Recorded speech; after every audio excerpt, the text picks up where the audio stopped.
Welcome to UNCAGED, the show that celebrates thought leadership from today's top business leaders. The program provides a voice to amazing executives from around the globe who are shaping the world of business today and mapping the path to the commerce of tomorrow. Today, we're speaking with Dawn Weisz. Hey, Dawn, how are you? Hey, doing great. Thanks for having me. It's great to speak with you, Dawn. Dawn is the CEO at MCE. MCE is an incredible business, and we're going to learn a lot more about, what specifically they're doing. But they offer cleaner, locally controlled, cost-competitive electricity options for more than 1 million residents and businesses in 36 Bay Area communities. Renewable energy is at the center of almost every major conversation that's happening these days. And so, Dawn, I'm hoping that you can explain everything to us and show the way with what you're working on at MCE. But before we get there, tell us a little bit about yourself and your career. Sure. So I started my career as a community organizer for labor and environmental justice groups in Los Angeles. Cool. And this is really where my passion for building equitable communities came from, and what prompted me to move into the environmental field more on a full-time basis. I was the executive director at Sustainable North Bay for a period of time before becoming the principal planner at the County of Marin in the year 2000. And I was there for about 9 years working to start the agency that I now currently run, which is MCE. Awesome. MCE is as you mentioned, it's a local not-for-profit electricity provider. And I've been with MCE since our inception in 2008. And I've been so lucky to see our program model grow around the state. There's actually 23 CCAs now, community choice programs like ours around the state of California. And my focus as CEO at MCE is on creating more equitable communities. In my early career, I saw how environmental neglect and the use of fossil fuels disproportionately impacts vulnerable populations, particularly communities of color and low-income communities. And I'm now in a position to make a real difference in the communities that need change the most. So that's the lens that I look through for a lot of the work that we do. I mean, amazing work, Dawn. And I would love to kind of understand a little bit more. How does a locally controlled model work here? How does MCE do on this stuff? Well, we're a public agency, and so we have one representative from every city and county that we serve sit on our board of directors. And the board of directors sets policy. So we have a big board, over 30 members, representing all the communities that we serve. And all of our meetings are open to the public. So we're a public agency, and we make decisions with input from folks in the community and stakeholders. And as a result, we've developed a really strong renewable portfolio. Our default product that we offer to everyone is 60% renewable. That's the base product. And then folks can still choose to get 100% renewable product if they want to, called Deep Green. And most of the time, our cost is less expensive than the incumbent private utility. It's a pretty good deal for the planet, deal for the customer. We also have been able to redirect the funding stream in our community, the electricity dollars, into our local agency, and use those funds to develop programs that really help add value in our community. And a lot of our programs are targeting vulnerable communities, but some of the programs are just for anyone to make the grid more stable, to deploy more electric vehicles onto the grid, to make sure that folks are charging their vehicles in the middle of the day when we have the most solar on the grid. So there's a lot of great programs that have come out of our efforts as well. It sounds amazing. I'm ready to sign up. Let's do this. Awesome. No, but I mean, it's incredible the work that MCE is doing and that you're doing, Dawn. I mean, tell me, how does this fit into kind of the options that we're seeing available to folks now in the US in terms of renewable? Well, there's different options depending on what state you live in and what the utility structure is.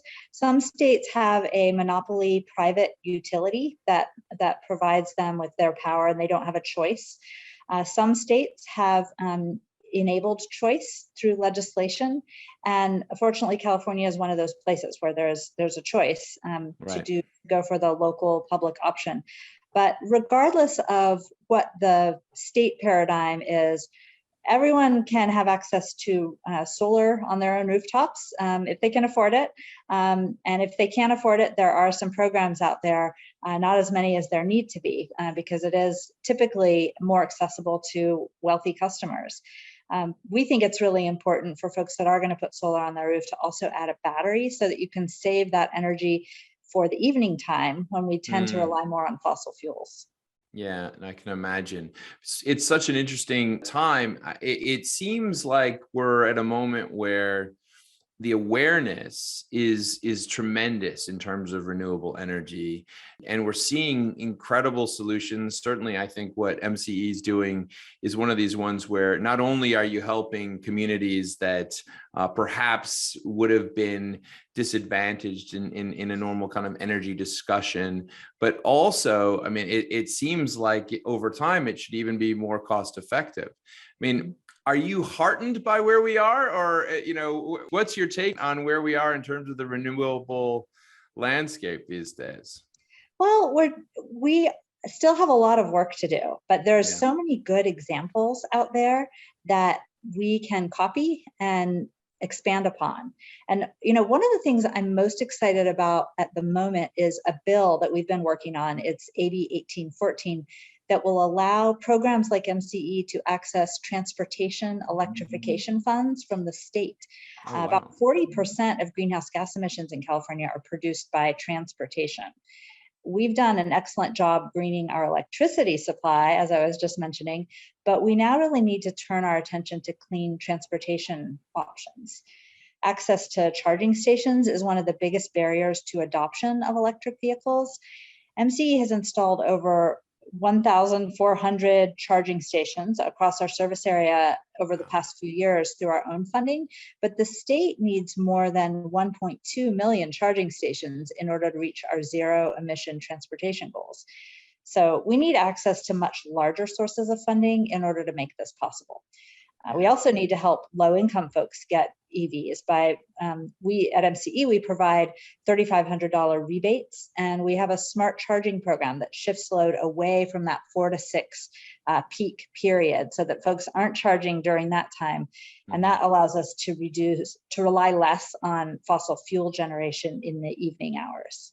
Yeah, I think it's been an interesting moment because of the pandemic, where I noticed I recently relocated myself, and I was trying to purchase a vehicle. I went to try to buy an EV, an electric vehicle, and it was almost impossible to find one available because there's just a massive shortage of all vehicles right now.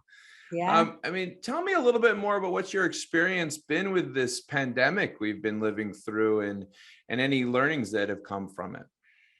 Well, we've had to shift how we do business. It hasn't slowed us down, but we used to go into homes and do a lot of energy audits and retrofits, and we switched to a model where we would mail energy efficiency packages to people and then walk them through doing some of the install themselves, and that was pretty successful. Our EV program, electric vehicle program, has been going like crazy during all of the pandemic. So we've continued to be able to install stations for businesses and multifamily locations. And we've been able to give out a lot of rebates to income qualified folks. I think that it's given us an opportunity to really hone in on how we can meet the needs of our most vulnerable customers. We've given out batteries that help folks when there's a power outage, an emergency outage, and or a power safety shutoff where there's potential for wildfires and the utilities shut off the grid. During those periods, we really want to make sure that our vulnerable customers have access to power. So we've helped with that. Another thing that's really become a focus for us during the pandemic, and it's not necessarily related to the pandemic, but it's given us time to really focus on it, is green hydrogen. We're really interested in exploring opportunities for green hydrogen. That's hydrogen that's created by renewable energy, and then it can be stored and used at any time. And that will really help us unhook from the use of natural gas during the evening and nighttime hours. Right. Well, I mean, all of these things sound like incredible progress, and it's great to hear that during the pandemic, actually, people perhaps woke up to the fact that maybe they should be doing more of this and getting more involved in these areas. When you look at the near-term horizon, Dawn, I mean, here we are in 2022. It's a big number. We've made it to the future. What does 2022 look like for you, for MCE and yourself? Well, the climate crisis is something people have been talking about for a long time, as far off future that we want to avoid. But unfortunately, it's not far off anymore. Right. It's here now, and we need to take steps to address it. And MCE is really working on doing that. We really acknowledge that combating climate change requires a holistic approach to reducing greenhouse gas emissions. We can't focus on reducing emissions while forgetting about the folks that have suffered the greatest from our consumption of fossil fuels. So that's really focused for us in 2022. We're doing all of this while being a financially successful agency. And I think we're showing that there are solutions that benefit the community, the environment, and our customers' wallet. We don't have to choose just one. And in fact, choosing to invest in the community and our environment often has positive financial outcomes. So that's really the lens that we're using this year as we deploy programs around our service area. And it sounds like you're seeing more and more communities sign up and continue to expand, which is spectacular. Dawn, it's been great to have you on UNCAGED today. We've been speaking with Dawn Weisz. She is the CEO at MCE, which is an organization that offers cleaner, locally controlled, cost-competitive electricity options for more than 1 million residents and businesses in 36 Bay Area communities. Maybe and beyond, I would say. I don't know, Dawn, but it does sound like you guys are continuing to expand your efforts. If someone wanted to reach you, Dawn, and learn more, where should they find you? They can visit our website, mcecleanenergy.org, and there's plenty of information in there about all the great stuff we're doing. Well, it's been amazing to talk to you today, Dawn. Thank you so much for being on UNCAGED. My pleasure. Thanks for having me. Cheers.